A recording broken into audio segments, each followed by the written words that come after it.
आजची जी बैठक झाली ती सर्वांनी मिळून आता महायुतीच्या उमेदवाराचा प्रचार करावा। भारतीय जनता पार्टीचं प्राबल्य नवी मुंबईमध्ये जास्त आहे।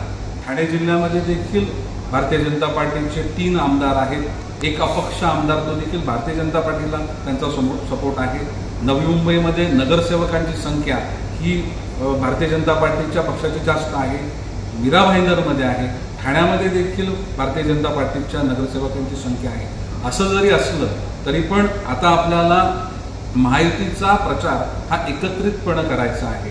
त्यामुळे उमेदवार जाहीर झाला, काही त्या दिवसापुरता कार्यकर्त्यांच्या मनामध्ये नाराजगी दुःख असू शकतं, परंतु दुसऱ्या क्षणाला पुन्हा आपल्या महाराष्ट्रामधून चांगला रिझल्ट जावा, 48 पैकी किमान 45 जागा निवडून याव्या आणि त्यामध्ये ठाणे लोकसभेची जागा ही भरीव मताने त्या ठिकाणी निवडून यावी याकरता प्रत्येकानं एकत्रित प्रयत्न करणं गरजेचं आहे।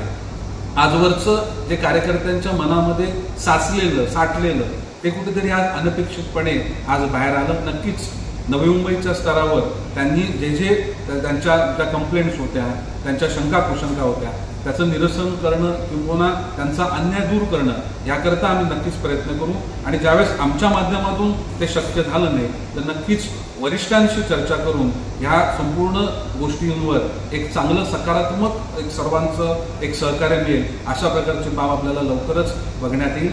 नवी मुंबईमधलं वातावरण सकारात्मक आहे, ह्या ज्या गोष्टी आहेत ह्या चर्चेनं सॉल्व्ह करता येतील आणि आता सर्वांचं जे सगळ्यांचं ध्येय आहे हे पुन्हा एकदा तिसऱ्यांदा मोदीजींना देशाचा पंतप्रधान बनवणं आणि जास्तीत जास्त संख्येनं महाराष्ट्रातून खासदार निवडून आणून ते संसदमध्ये पाठवणं हेच उद्दिष्ट प्रामुख्यानं भारतीय जनता पार्टी किंवा संपूर्ण युतीतील सर्वच घटक पक्षांचं आजच्या क्षणी आहे।